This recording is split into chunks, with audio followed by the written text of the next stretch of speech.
یہ جو قدرتی چیزیں ہیں یہ انسان کی صحت کو نقصان نہیں دیتی.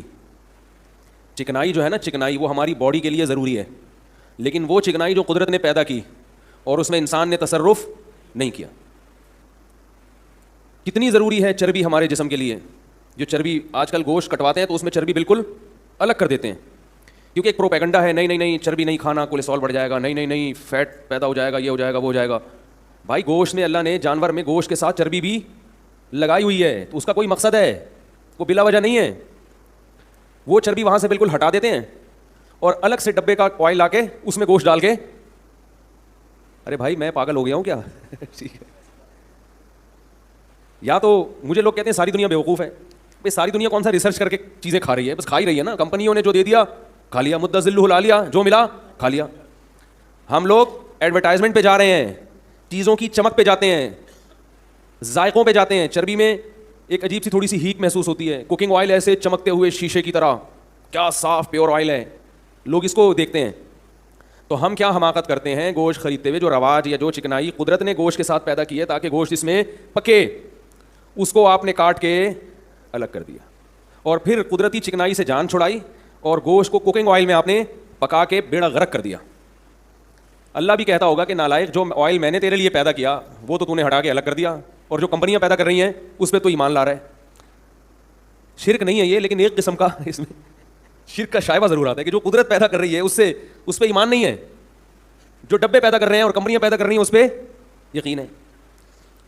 میرا کسی گاؤں دیہات جانا ہوا 20-22 سال کی. جو میں اپنے قصے سناتا ہوں اللہ کی قسم شو مارنا مقصد نہیں ہوتا. لوگ کہتے ہیں اپنے قصے لے کے تجربہ شیئر کرنا چاہیے نا اپنا، لوگوں کے فائدہ پہنچانے کے لیے.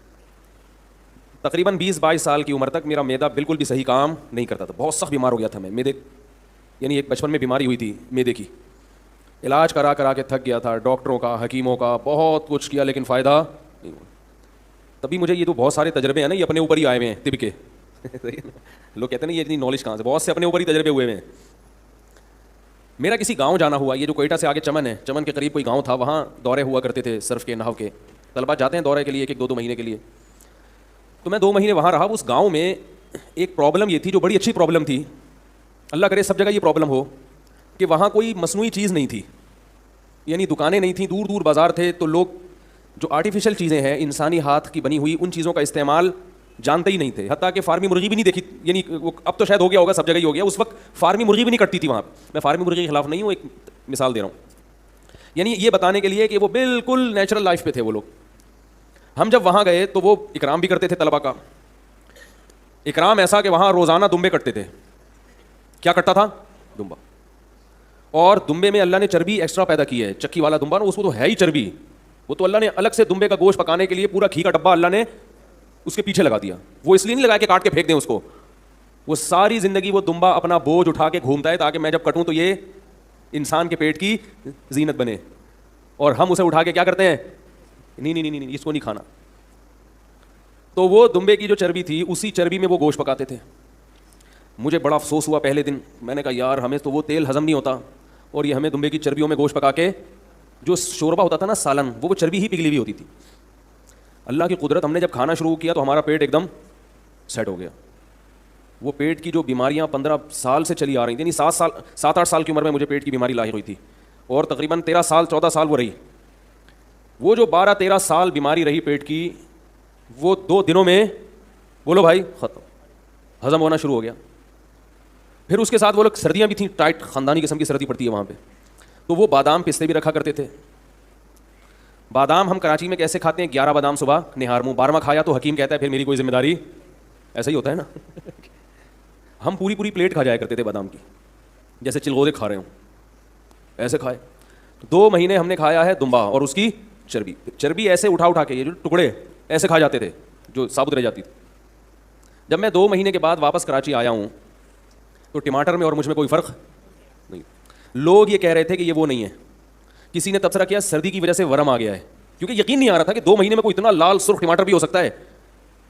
اور جس دن میں یہاں آیا ہوں رمضان تھا، میں آیا ہوں، میں نے اپنے گھر میں جو افطاری کی ہے وہ پہلا کھانا تھا 2 مہینے بعد. افطاری کے بعد میرا پیٹ بولو بھائی خراب. میں نے کہا یہ کیا ہو گیا؟ یہ تھا تیل. کیا تھا بھائی؟ ٹھیک ہے آپ کا نہیں ہوتا ہوگا، میں یہ نہیں کہہ رہا ہر ایک پر، لیکن اس سے یہ تو پتہ چل رہا ہے کہ یہ انسانی صحت کے لیے نقصان دہ. کسی پر زیادہ اثر ہو رہا ہے، کسی پر کسی کا پیٹ خراب ہو رہا ہے تو کسی کی دوسری چیزیں خراب ہو رہی ہیں. جو پیٹ نہیں خراب کر رہا تو کچھ اور خراب کر رہا ہے پھر یہ. اب میں قرآن و حدیث سے اس کے دلائل لیتا ہوں. بات آ رہی ہے؟ اب میں کس سے دلائل لیتا ہوں؟ تو قرآن سے. اللہ کے کلام سے زیادہ سچا کلام کس کا ہو سکتا ہے میرے بھائی؟ اللہ کے کلام سے زیادہ کوئی کلام سچا ہو سکتا ہے؟ میں نے ایک دفعہ بیان کیا تھا اسلام اور صحت پارٹ 1 اور پارٹ 2. اس میں صرف قرآن سے دلائل دیے تھے کہ صحت کے حوالے سے قرآن اور سنت میں جو ہمیں چیزیں ملتی ہیں وہ 100% اس تحقیق کے مطابق ہے جو آج میڈیکل سائنس. چند چیزوں میں اختلاف ہے, میڈیکل سائنس اس سے بھی رجوع کر لے گی. 1-2 چیزیں جس میں میڈیکل سائنس کا اور قرآن کا اختلاف ہے, لیکن جہاں 99 چیزیں میڈیکل سائنس نے مان لی ہیں وہ 1% بھی انشاءاللہ مان لے گی, کیونکہ اللہ کے علم سے زیادہ کسی کا علم نہیں ہو سکتا. وہ کیا تھا؟ قرآن مجید میں آتا ہے حرمنا علیہم شحومہما, ہم نے بنی اسرائیل پر, یہودیوں پر, ان کے گناہوں کی وجہ سے اونٹ کی چربی کو حرام کر دیا تھا. گناہ کی وجہ سے جو چیز حرام کی جائے وہ مصیبت ہوگی یا نعمت ہوگی؟ نعمت ہوگی نا. نعمتیں چھینی جاتی ہیں گناہوں کی وجہ سے.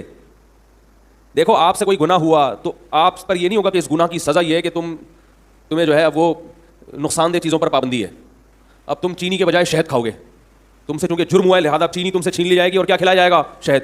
تو آپ بولیں گے بھائی یہ تو بڑا اچھا گناہ ہے بھائی. ہاں یہ ہو کہ آپ سے کوئی گناہ ہوا, اللہ نے شہد کی نعمت چھین لی اور چینی پہ لگا دیا, یہ سمجھ میں آتا ہے. ہمارے حضرت مفتی رشید احمد صاحب فرمایا کرتے تھے کہ یہ گناہوں کا وبال ہے کہ اللہ نے چائے سے ہٹا کے ہمیں کس پہ لگا, دودھ سے ہٹا کے ہمیں کس پہ لگا دیا؟ چائے پہ. دودھ اور لسی سے ہٹا کے کہاں لگ گئے ہم لوگ؟ چائے پہ. تو اللہ فرماتے ہیں بنی اسرائیل سے ایسے بڑے بڑے جرائم ہوئے تھے یہودیوں سے کہ ہم نے اونٹ کی چربی ان پر حرام کر دی. اس سے پتہ چلا ہے کہ یہ بڑی نعمت کی چیز تھی اونٹ کی چربی, جو اللہ نے گناہوں کی وجہ سے بنی اسرائیل پر حرام کر دی. گوشت حرام نہیں کیا, کیا حرام کر دی؟ اس کا یہ مطلب نہیں کہ گوشت تو اصل ہے, وہ چربی تو اس میں تڑکا لگانے کے لیے. اب ایسا نہ ہو کہ آپ گوشت میں چربی پکا کے کھانا شروع کر دیں فضائل سن کے. گوشت اصل ہے, اس میں تڑکا کس کا لگے گا؟ چربی کا, کیونکہ اللہ نے گوشت زیادہ پیدا کیا اور چربی تھوڑی پیدا کی, یہ بتانے کے لیے کہ یہ اس کے ساتھ ملی ہوئی ہے. تو دیکھو اللہ تعالیٰ نے یہودیوں پہ چربی کو حرام کیا, اونٹ کی چربی, کہ یہ اتنی نفیس نعمت تمہیں کھانے کی اجازت نہیں ہے. گائے کی چربی بھی اور بھی, یہ دونوں چربی اللہ نے کیا کر دی بنی اسرائیل پر. کئی سالوں تک بنی اسرائیل اس سے دور رہے ہیں یہ اللہ کی اس نعمت سے. پھر جب رسول اللہ صلی اللہ علیہ وسلم نے چربی کو حلال کیا اور بتایا کہ یہ حلال ہے, تو بنی اسرائیل نے اعتراض کیا کہ یہ تو کیا ہے؟ حرام ہے, یہ نہیں کھا سکتے. تو اللہ نے بتایا کہ ہم نے ان کے گناہوں کی وجہ سے ان پر حرام کیا تھا, اصل میں یہ اللہ کی نعمت ہے, یہ حرام نہیں ہے. تو اس سے پتہ چلتا ہے میرے بھائی کہ قدرتی چیزوں کا کوئی آلٹرنیٹ نہیں ہے.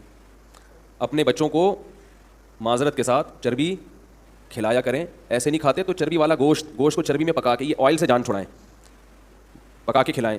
سمجھ رہے ہیں کچھ دنوں میں عادی ہو جائیں گے, ان کو پھر مزہ آئے گا, پھر اس کے علاوہ کچھ کھائیں گے بھی نہیں. وہ دیسی گھی کھلا دیا کریں. البتہ ایک بات ہے کہ یہ طاقتور خوراکیں کھا کے اگر کسی کو نقصان ہو رہا ہے تو اس میں اس خوراک کا قصور نہیں ہے. وجہ اس کی یہ ہے کہ وہ اتنی پاورفل چیزیں کھا رہا ہے اور اس انرجی کو یوٹیلائز نہیں کر رہا. ایسی صورت میں تو شہد بھی کھاؤ گے تو نقصان دے گا. بھائی یہ جو کوکنگ آئل ہے نا, یہ کھا کے کچھ بھی نہیں کرو, ورزش کرو نہیں کرو تو بھی نقصان ہے. یہ چیزیں ہی نقصان دہ ہیں. لیکن بعض چیزیں نقصان دہ نہیں ہوتی, انسان کا لائف اسٹائل نقصان کا سبب بنا دیتا ہے. اگر آپ شہد کھاؤ اور اس انرجی کو بھی یوٹیلائز نہیں کرو تو شہد بھی نقصان دے گا. وہ تو ظاہر ہے جب کھاؤ گے طاقت آئے گی تو کچھ چلنا پھرنا پڑے گا نا, کچھ ہلنا. تو روٹی بھی کھاؤ گے تو نقصان دے گی. کیا خیال ہے؟ غلط تو نہیں کہہ رہا میں؟ تو اس لیے کھایا کریں اچھی چیزیں اور پھر تھوڑی سی ایکسرسائز یا کوئی محنت کے کام بھی کیا کریں, فٹ فاٹ رہیں گے. دیسی گھی بھی کھائیں گے, اگر ورزش کریں گے یا اچھی اپنی انرجی کو یوٹیلائز کریں گے تو دیسی گھی دل میں وہ نقصان نہیں پہنچاتا. یہ چیزیں نقصان پہنچا رہی ہیں دل کو. دیسی گھی پینے والے ہم نے سنا ہے 100 سال تک. ایک صاحب یہاں ان کے ابا رہتے تھے, 100 سال میں انتقال ہوا, دیسی گھی پیتے تھے, لیکن پینے کے علاوہ بھی کچھ کام کرتے تھے. ایسا نہیں ہے کہ صرف پینا ہی شروع کر